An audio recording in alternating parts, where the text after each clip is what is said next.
Continuando con la primera unidad de este temario de sistemas eléctricos, a continuación vamos a abordar el punto 1.110, análisis de circuitos inductivos y capacitivos en corriente directa.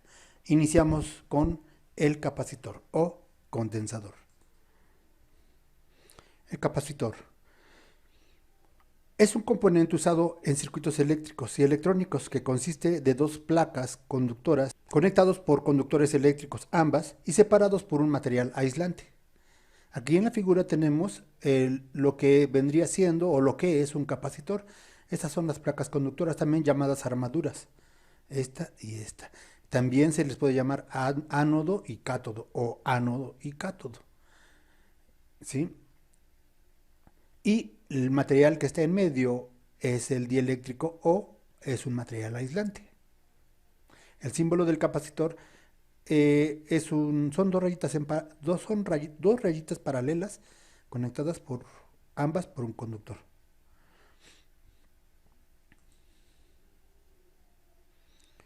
¿Cómo se comporta el capacitor con la corriente continua? Si se aplica corriente continua entre sus terminales, las placas se cargarán eléctricamente a una tensión prácticamente igual a la tensión aplicada. Si retiramos esa tensión o ese voltaje del condensador, vemos que este se queda cargado, es decir, puede actuar de modo de almacenamiento de electricidad, aunque en mucho menor medida que cualquier batería o pila. Bueno, este tipo de elemento pasivo, el capacitor, se dice que almacena energía eléctrica en campo eléctrico. Si ustedes como ustedes saben, y ya hayan estudiado la materia de electricidad y magnetismo, las unidades de medida del campo eléctrico son volts. O sea, lo que almacena un capacitor es voltaje. Aquí abajo tenemos un circuito conformado por una fuente de alimentación B sub S, un interruptor que inicialmente está abierto y después se cierra para que empiece a circular una corriente, una resistencia y un capacitor. Bueno, aquí las curvas características del comportamiento de un capacitor. Cuando conectamos el capacitor a la fuente de voltaje, empieza a subir el voltaje entre las placas del capacitor, ¿sí? De un valor 0 hasta un valor que es igual o casi igual al valor de la fuente de voltaje, dependiendo de la capacidad de almacenamiento del capacitor. Esta es la curva de voltaje de almacenamiento del capacitor. Ahora, en este lado, al mismo tiempo, cuando iniciamos conectando el interruptor, inicia una corriente instantánea, una corriente total, que conforme se va cargando el capacitor va disminuyendo de valor desde un valor máximo hasta 0. En el tiempo que tarda en cargarse el capacitor, la corriente empieza en máximo y termina en 0. Si lo conectamos a una fuente de corriente continua, el condensador va a cargarse hasta el valor de tensión aplicado. Mientras se carga, la corriente inicialmente alta va decreciendo cuando el condensador está completamente cargado. Esto que acabo de decir es exactamente lo que vimos en las curvas características anteriores. Aquí dice ver figuras B y C. Eso es lo que acabo de mencionar aquí. La tensión crece, por lo tanto, la tensión crece hasta un máximo, la tensión aplicada al condensador, y la corriente decrece desde un máximo hasta llegar a 0. Esto quiere decir que los condensadores no transmiten corriente continua, sino solo los cambios de tensión en esa corriente continua. En corriente continua, el único cambio de voltaje corresponde al justo momento en el que se aplica la tensión al condensador. De 0 al valor de voltaje de que se trate, por ejemplo 12 volts. Solo durante ese breve instante el condensador o capacitor conducirá un pulso de corta duración de corriente eléctrica. También se dice que cuando un capacitor o condensador está cargado totalmente, posteriormente ya no deja pasar la corriente y se convierte en un circuito abierto. Resumiendo, un condensador puede almacenar cierta cantidad de energía en campo eléctrico, o sea, voltaje. Bloquea el paso de la corriente continua, excepto en el momento de pulsar o conectar. Deja pasar la corriente alterna. Cuando veamos el análisis de circuitos con corriente alterna, vamos a explicar a detalle este funcionamiento del capacitor. Las tres características anteriores le permiten hacer muchas cosas dentro de un circuito electrónico o eléctrico. Para, para mejorar las características de carga o descarga de un capacitor que así nos convengan en nuestros circuitos, eh, este tipo de configuración de conectar una resistencia en serie con el capacitor es básica, ya que vamos a permitir, dependiendo del valor de la resistencia, la duración o el almacenamiento de la carga. Me refiero más que nada a cuánto tiempo tarda en cargarse o descargarse el capacitor. Aquí tenemos resistencia menor con color azul y resistencia mayor con color rojo. Entonces, si tenemos una resistencia de un valor menor, el valor de carga va a ser más rápido, ¿sí?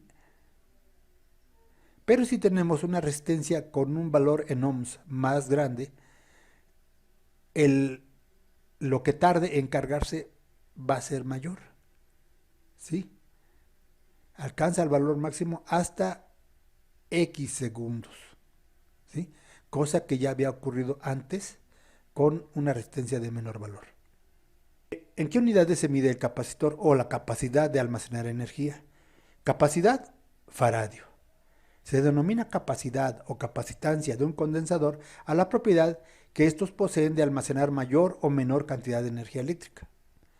Depende fundamentalmente del voltaje aplicado entre sus armaduras y de sus características constructivas, dimensiones, geometría y propiedades del dieléctrico.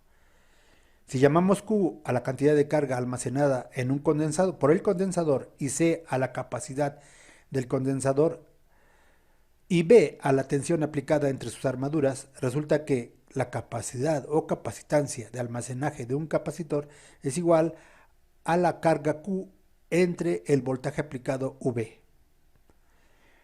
La capacidad de un condensador se mide en faradios, en honor a Michel de Faraday.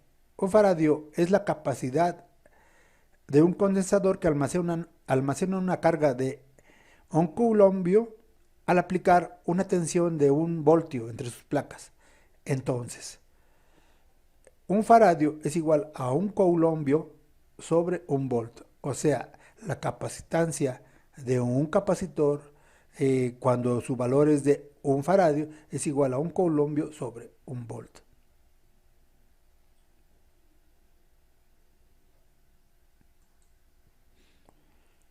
Microfaradio. ¿Por qué vamos a hablar ahora de microfaradio? Porque la unidad faradio es una unidad muy grande, de tal manera que para fabricar este tipo de elementos hay que hacerlo de valores de micro, de nanofaradios o de picofaradios. Como el faradio es una unidad muy grande, se utiliza el microfaradio, es decir, un microfaradio es igual a 10 a la menos 6 faradios. Es una millonésima parte de un faradio. Y fíjense que con estas unidades tan pequeñitas, este elemento capacitivo o estos capacitores, cualquiera de estos, hacen maravillas. Hacen que nuestros artículos electrónicos funcionen tan maravillosamente como ustedes ya lo han visto. También los capacitores se pueden especificar en nanofaradios o en picofaradios, donde microfaradio es la millonésima parte de un faradio, nanofaradio es la 1000 millonésima parte de un faradio y picofaradio es la billonésima parte de un faradio. Estas tres unidades son submúltiplos del faradio. Características de un condensador o de un capacitor. Son 5 las características principales que definen a un capacitor. Primero es el tipo. Se refiere tanto a la técnica como a los materiales utilizados en su fabricación.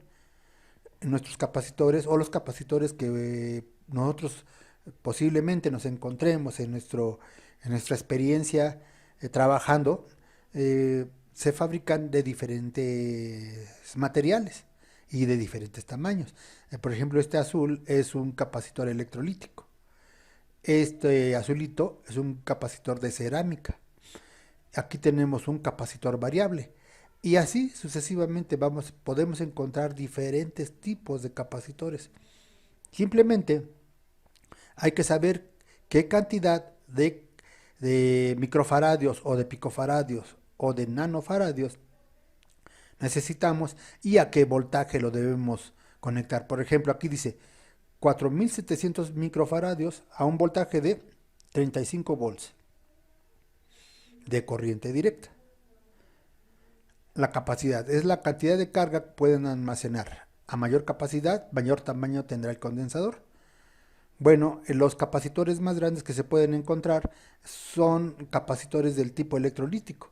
Hay otros capacitores tipo industrial, pero tienen su funcionamiento o sí su principio básico en el capacitor electrolítico. Por ejemplo, en arranque de motores eléctricos se utilizan este tipo de capacitores. La tensión máxima de trabajo. Eh, la tensión máxima de trabajo, ¿qué quiere decir? El voltaje que aguantan estos elementos. Estos pueden trabajar a voltajes muy diversos, por ejemplo, 10, 16, 35, 50, 100, 250, 450 volts. Y puede ser de corriente continua o corriente alterna. Tolerancia. Al igual que la resistencia, los condensadores también tienen un margen de error en su fabricación, o sea, una tolerancia en su valor de capacidad. Cuando encontremos capacitores con un código de colores, o sea, con franjas, vamos a encontrar también el color dorado, el color plateado y así. Y vamos a saber que tienen un 5 o un 10% de tolerancia, hacia abajo o hacia arriba. Eh, los capacitores que tienen estas designaciones con franjas se rigen por el código de colores de las resistencias eléctricas. Polaridad. Todos los tipos de condensadores carecen de polaridad. Se pueden conectar sus dos patillas de forma indistinta, excepto los electrolíticos. Los condensadores electrolíticos tienen polaridad. Tienen un terminal negativo y otro positivo, que hay que respetar. De no hacerlo, no solo pueden producirse averías graves en los circuitos donde estén montados, sino que provocaremos la rotura del propio condensador. Si un condensador se somete a un voltaje mayor al que soporta, se puede forzar internamente y sufre un fallo permanente, denominado coloquialmente como que se cruza. Bueno, en las figuras de abajo tenemos los diferentes tipos de capacitor. Tenemos de poliéster, ¿sí? De tipo tubular poliéster, que en este caso tiene 100 nanofaradios y sirve para un voltaje de 600 volts. Electrolíticos, que son los de tipo botecito, cerámicos, que son los redonditos como pastillas, tubular Styroflex, de mica, de poliéster y tubular cerámico. Aquí también falta agregar los capacitores variables. Gracias por su atención.